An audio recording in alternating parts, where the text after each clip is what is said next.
श्री स्वामी समर्थ. नमस्कार, मी केतकीज kitchen and lifestyle या vlogging चॅनलवर आपल्या सगळ्यांचं स्वागत आहे. चला आता आपण पूर्वतयारी पाहूया. हे आहेत सोया चंक्स आणि हे मी इथे भिजत घातलेत. आपण पूर्वतयारी बघतोय आणि मग मसाले कोणते घालणार ते मी तुम्हाला नंतर सांगते. मटार, गाजर, सिमला मिरची, टोमॅटो, कांदा, कोथिंबीर, तुम्हाला आवडत असलेल्या सगळ्या भाज्या तुम्ही ह्याच्यामध्ये घालू शकता. बीन्स वगैरे किंवा तुमच्या घरात ज्या असतील त्या सगळ्याच भाज्या तुम्ही ह्याच्यामध्ये घालू शकता.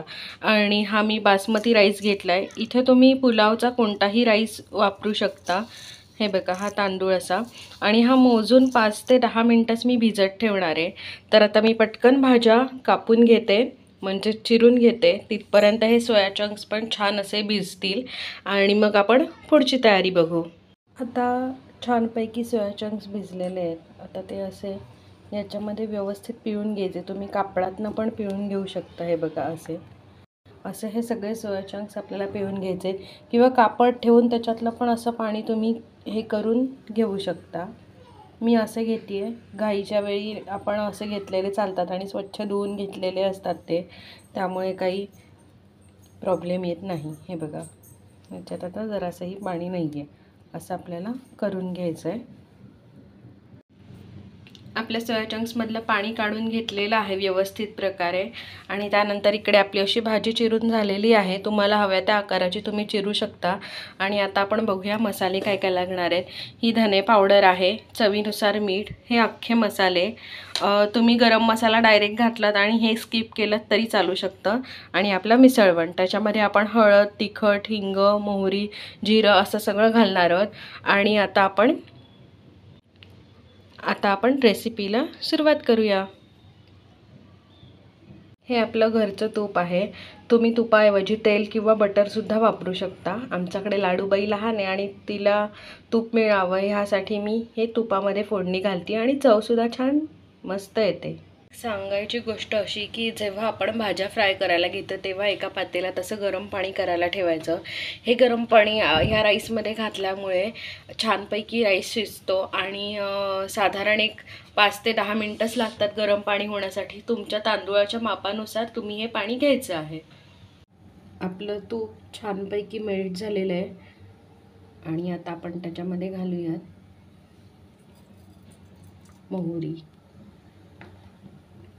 मोहरीसुद्धा छान तडतडते आहे. मोहरी घातल्यानंतर आपण घालणार आहोत जिरं. तुम्ही इथे शहा जिरं वापरू शकता. जिऱ्यानंतर आपण घालणार आहोत हे सगळे अख्खे मसाले. आणि यामध्ये तुमच्याकडे तेजपत्ता असेल तर तेही घाला. छानपैकी हे घालून परतून घ्यायचे.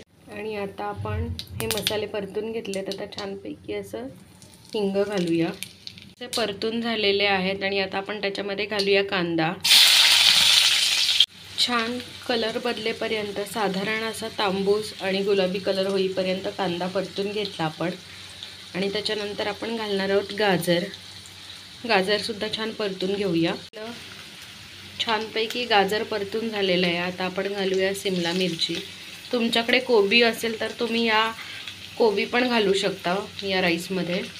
या सगळ्या भाज्या परतल्यानंतर आपण घालणार आहोत टोमॅटो. तुमच्याकडे हिरवे मटार असतील तर टोमॅटो घालायच्या आधी तुम्ही मटार घालून घ्या. आणि जर फ्रोझन मटार असतील तर टोमॅटो शिजल्यानंतर तुम्ही मग ते घाला. आता आपण याच्यामध्ये घालून घेऊया हे फ्रोझन मटार. हा पुलाव आपल्याला खूप वेगवेगळ्या प्रकारे करता येतो. हे तुम्ही दही घालूनसुद्धा करू शकता. पण सकाळी जेव्हा आपली गडबडीची वेळ असते आणि टिफिन द्यायचा असतो आणि राईस डे असतो तेव्हा हा पुलाव द्यायला अतिशय चांगला. खूप छान असं प्रोटीन यातून आपल्याला मिळेल. आणि आपण पाणी उकळतं ठेवल्यामुळे ह्या भाज्यासुद्धा खूप व्यवस्थित शिजतील. आणि ह्या भाज्या छान अशा फ्राय झाल्या आहेत. आणि आता आपण ह्याच्यामध्ये घालणार आहोत हे चंक्स.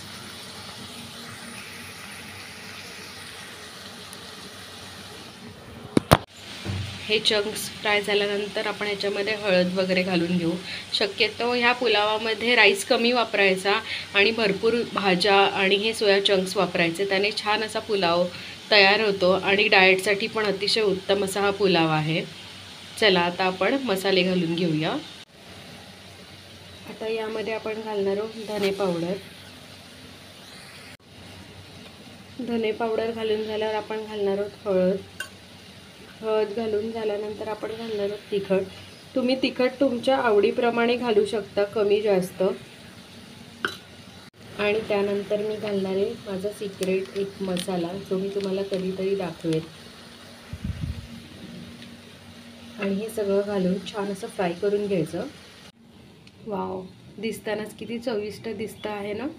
मी हे छान मसाले फ्राय करून घेतलेत. आणि आता आपण ह्याच्यामध्ये घालूया तांदूळ, म्हणजेच राईस. आणि तो सुद्धा छान प्रकारे परतून घेऊया. हे छान असं परतल्यानंतर आपण त्याच्यामध्ये घालणार आहोत चवीनुसार मीठ. तुम्ही इथे रॉक सॉल्टसुद्धा वापरू शकता. आणि हे छान असं फ्राय करून घेऊ आपण.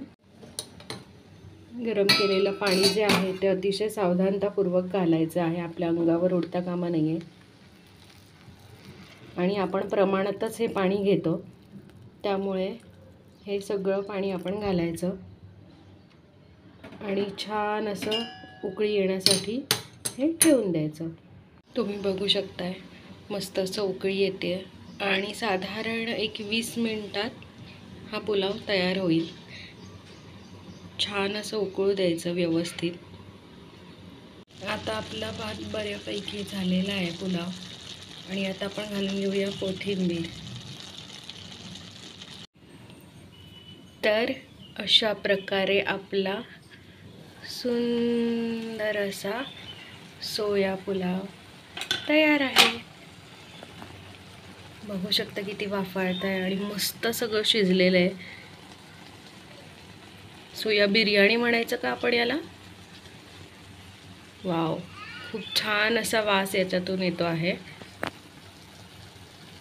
मस्त असा शिजलेला आहे. चला आता आपण हा वाढून घेऊया.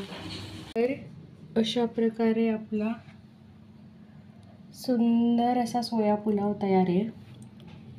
खूप मस्त झाला आहे चवीला. तुम्ही हा दही सॅलडसोबत, कोशिंबिरीसोबत खाऊ शकता. आणि तुम्हाला पापड तळून आवडत असेल तर तळून घ्या. मी इथे मस्तपैकी भाजलेला आहे. आणि आपला अतिशय सुंदर चविष्ट असा पुलाव तयार आहे. तुम्हाला हा व्हिडिओ आवडला असल्यास नक्कीच माझ्या चॅनलला सबस्क्राईब करा, शेअर करा आणि लाईक करा. आणि तुम्हीसुद्धा ही रेसिपी करून बघा आणि कमेंटमध्ये सांगा. धन्यवाद.